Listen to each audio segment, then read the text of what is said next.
Assalamualaikum warahmatullahi wabarakatuh. Berjumpa lagi bersama saya Rahmatul Aziza yang akan menyampaikan berita-berita teraktual dan terpercaya seputar Kabupaten Seruyan.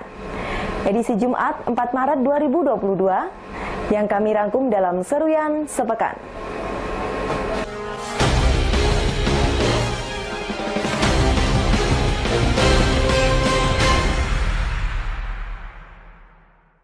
Guna menjaga ketersediaan dan kestabilan harga pupuk bagi seluruh petani yang ada di Kabupaten Seruyan, Bupati meminta pupuk dikelola langsung oleh distributor agar pembagian dapat merata.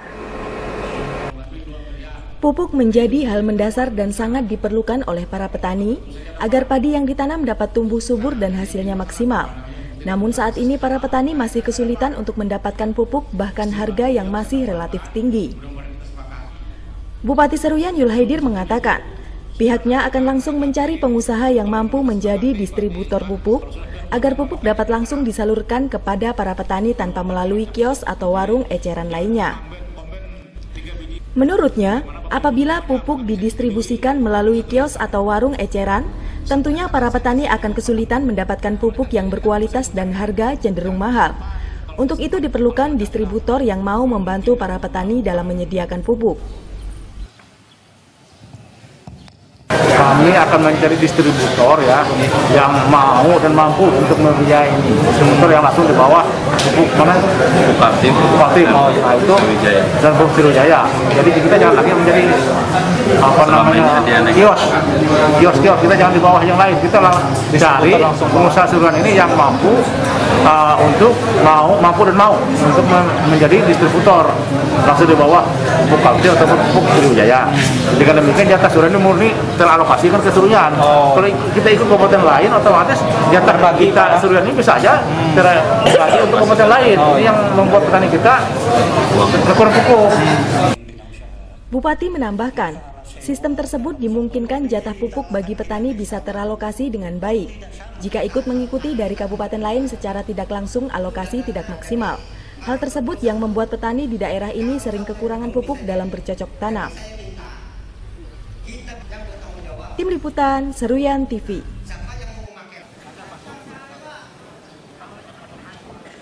Guna memaksimalkan jalannya agenda yang telah disepakati pada rapat Badan Musyawarah, kalangan Dewan meminta pemerintah daerah agar dapat mengomunikasikan dengan baik bersama seluruh kepala perangkat daerah. Setiap kegiatan yang dilaksanakan oleh Dewan Perwakilan Rakyat Daerah Kabupaten Seruyan pasti melalui rapat Banmus. Dalam rapat tersebut diikuti tim legislatif dan perwakilan tim eksekutif, sehingga semua kegiatan yang akan dilaksanakan sudah terjadwal dan disetujui secara bersama. Ketua Dewan Perwakilan Rakyat Daerah Kabupaten Seruyan, Zuli Eko Prasetyo mengatakan, setiap agenda rapat yang dilaksanakan baik Banmus, dengar pendapat dan paripurna harus dikoordinasikan oleh Sekda kepada setiap instansi.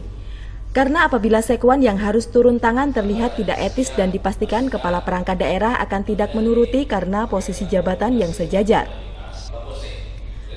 Menurutnya, akan lebih mudah sekretaris daerah yang langsung menginstruksikan setiap dinas, agar dapat mengikuti rapat yang tentunya dihadiri langsung oleh kepala dinas yang bersangkutan, jangan sampai saat rapat hanya dihadiri oleh kabid dan staf bawahan lainnya.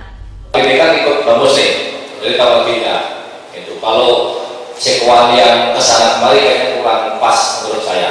Jadi langsung saja, dan saya pikir kepala dinas lebih menurut kepada sekda daripada kepada sekwan, ya enggak itu.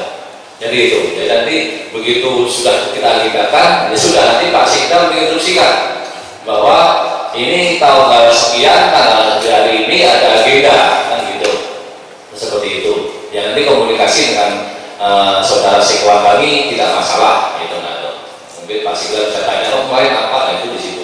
Cuma kalau nanti Pak Sekwan yang langsung menginstruksikan ke kepala dinas rasanya kurang pas. Ketua menambahkan, ada kemungkinan sebelum rapat dilaksanakan sekretaris daerah dapat melakukan koordinasi dengan sekretaris dewan terkait permasalahan yang dihadapi ataupun beberapa kendala lainnya, namun jika menginstruksikan untuk hadir mengikuti rapat bukan wewenang dari sekwan. Tim Liputan Seruyan TV.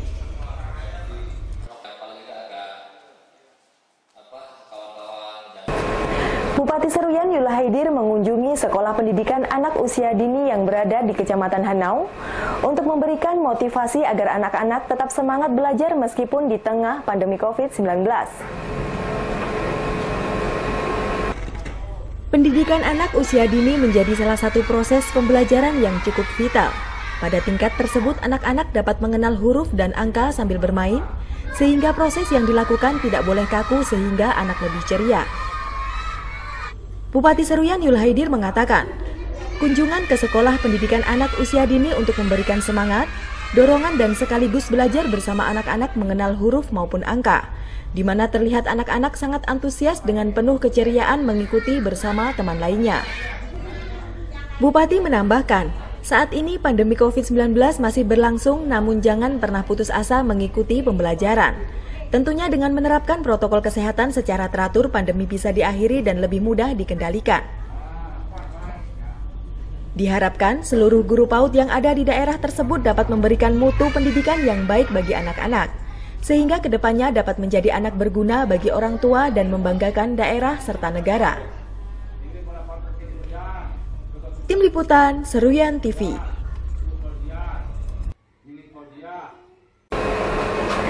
Saat ini Kabupaten Seruyan telah memasuki pemberlakuan pembatasan kegiatan masyarakat level 3. Untuk itu masyarakat diminta memperketat penerapan protokol kesehatan dan segera mengikuti vaksinasi booster.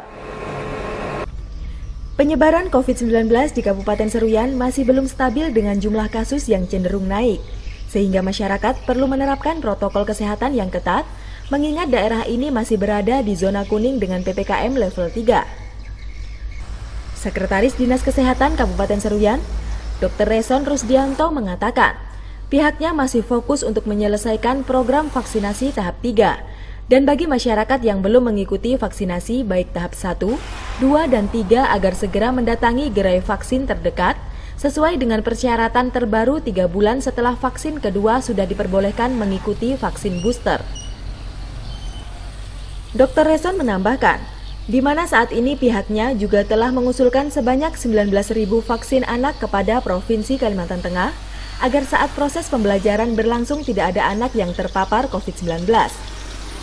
Statusnya sudah PPKM level 3, tentunya kita harus ketat kembali protokol kesehatan agar kita bisa terhindar dari penularan atau penularan dari virus. Seluruh petani RPKK semua. Hari ini kami fokus pada pelaksanaan vaksin dosis ke-3 pada dosis 2 vaksin anak. Nah, sampai hari ini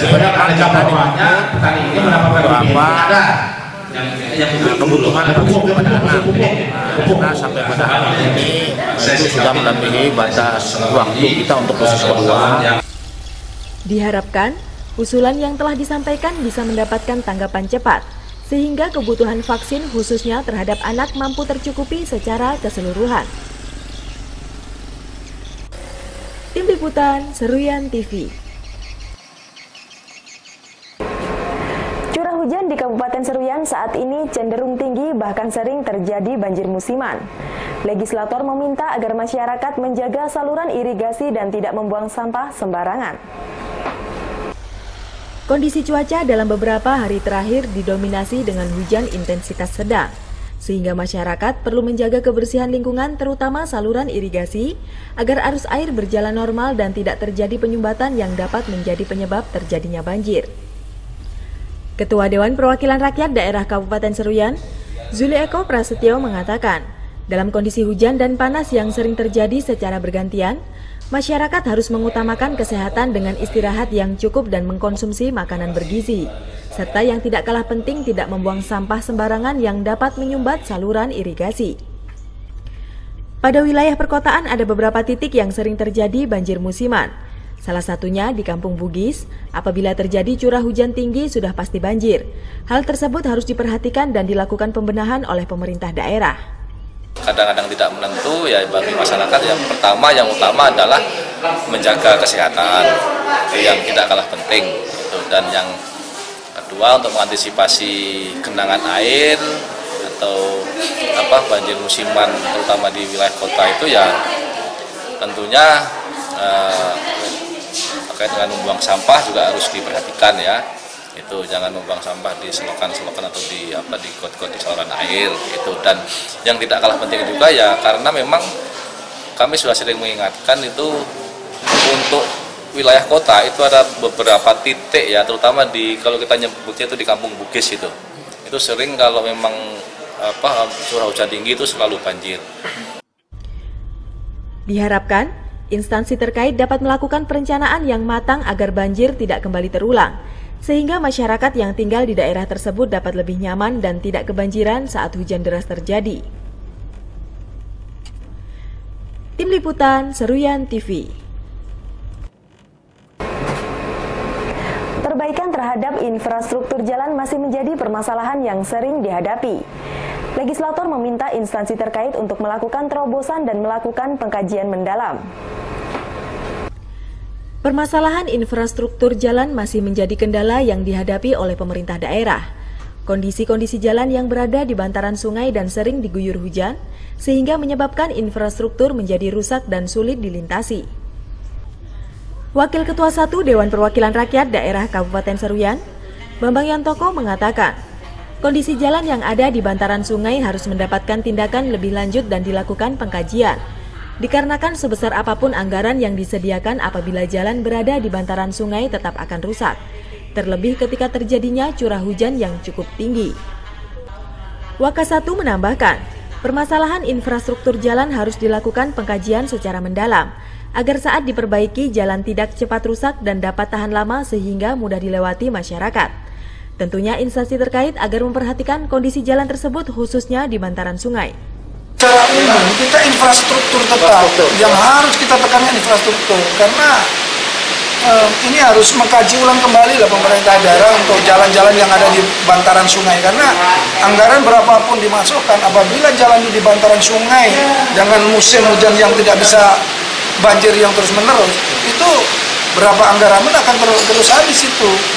Kita harus memulai lagi. Yang kita harus berpikir bagaimana caranya ditarik ke dalam jalan itu, jangan dibikin tetap ada tapi istilahnya supaya tidak anggaran itu habis-habis untuk itu aja, ya harus berpikir melalui kajian-kajian yang ilmiah yang pas gitu.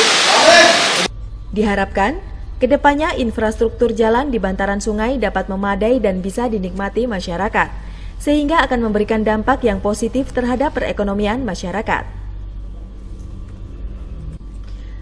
Tim Liputan Seruyan TV. Demikian berita yang kami sampaikan kali ini.